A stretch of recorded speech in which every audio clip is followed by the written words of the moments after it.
قربانی کی دعا۔ قربانی کے جانور کو قبلہ رخ لٹا کر یہ دعا پڑھیں۔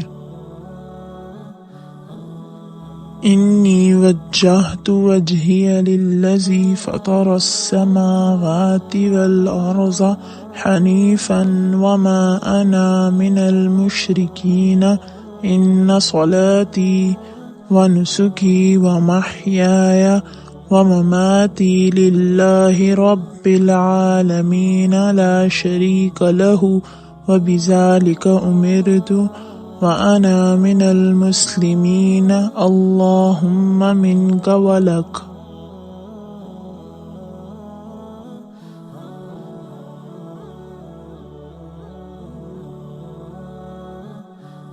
پھر بسم اللہ اللہ اکبر پڑھ کر چھری چلائیں۔ بخاری مسلم۔ ذبح کرنے کے بعد یہ دعا پڑھیں۔ اللہم تقبلہ منی کما تقبلت من حبیبک محمد وخلیلک ابراہیم علیہ الصلاۃ والسلام۔